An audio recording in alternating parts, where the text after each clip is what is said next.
Okay, Latrell Mitchell is in hot water with the NRL. The integrity unit are investigating due to that photo that's now circulating in the mainstream media and on social media that got leaked over the weekend. He was down at a coaching clinic in Dubbo. The photograph was taken in a hotel room. We know that. We know it was shared throughout a WhatsApp group. And he's caught in a very, very awkward position with a white powder on the table with a rather rolled up Australian dollar bill note in his hand. Let's not beat around the bush here. We know what the white powder is. We know what he's done. However, the fact that the photo was circulated through a WhatsApp group and has now been leaked to the press and on social media says to me he knew the people in that hotel room.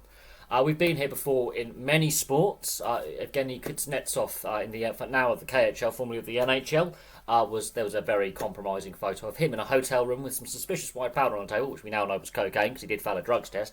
Not long after, about that same time, with a woman who was not his wife, with some people who aren't ice hockey players who looked a bit dodgy.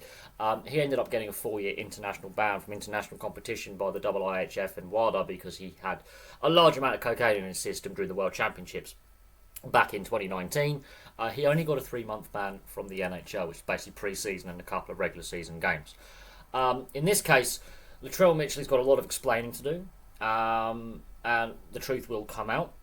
But it's a very compromising position, very similar to Brandon Smith and Cameron Munster for the Melbourne Storm a couple of years ago during their contract negotiations after the Melbourne Storm, I believe, had lost a semi-final. They didn't make the grand final. They were caught on camera, on film, again with a suspicious white powder, potentially from South America, and basically acting like, well, letting their hair down. Now, yes, don't get me wrong.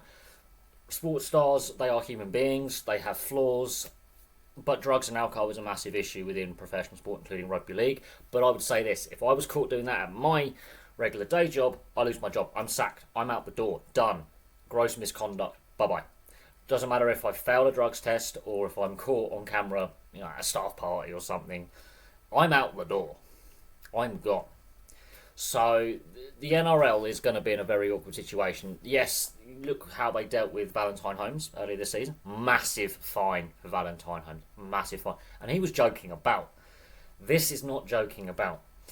Because Latrell Mitchell's not going to play again this season because of injury, potentially is they will heavily fine him and suspend him to start next season, potentially, and the internationals if he's fit enough to play at the end of the year. I think he's banged to rights on this one. What is very, very disappointing is he's a very influential figure in the Indigenous community, a community that is blighted by alcohol and drugs. And I felt the same kind of disappointment with Greg Inglis a few years back when he also went to the same coaching clinic when he was the South Sydney Rabbitohs, I believe, captain, and he was captain of Australia.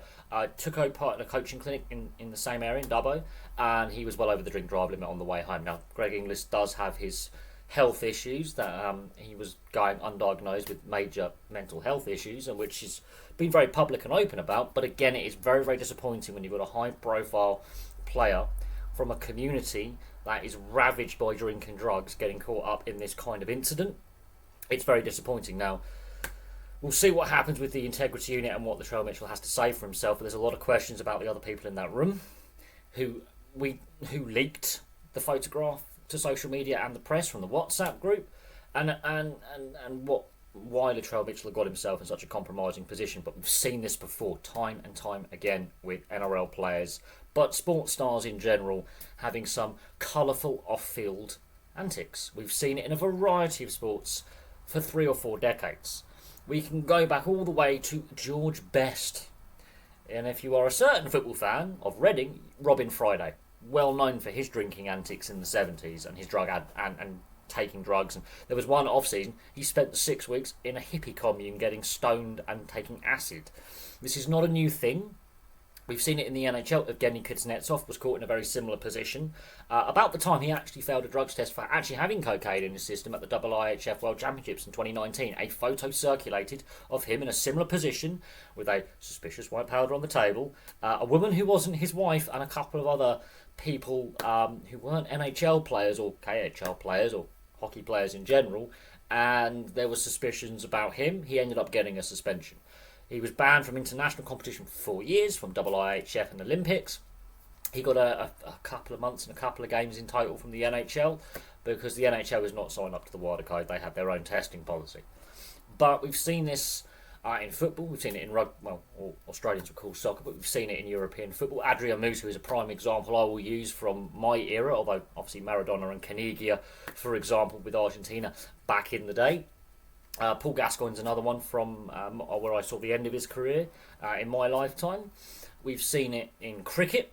We've seen allegations about players getting on the drink, getting on the drugs. They go back decades. This is not a new thing. And professional sport, I do think, with what we've seen with the AFL this year, with their illicit drugs policy being basically a shambles, which made headlines earlier in the year, the NRL has got a similar problem. This is not just Latrell Mitchell being a wally. This is a much deeper issue because in the last few years, since 2017, we have seen a multitude of players either fail with drugs in their system or get caught by the police or on camera doing stupid stuff. I mean, Reece Walsh, a couple of years ago, you had Cameron Munster, Brandon Smith in a similar position, caught on camera. Ben Barber's failed multiple times. He also had the domestic violence allegations. We've had Greg Inglis get banned for drink driving, and then ultimately that was his career pretty much done at that point. This is not a new thing. Zach Ardake is a prime example here in the UK. When he returned from the NRL to Super League, he actually failed on match day with enough metabolites in his system for him to have taken it on game day within minutes of kicking off.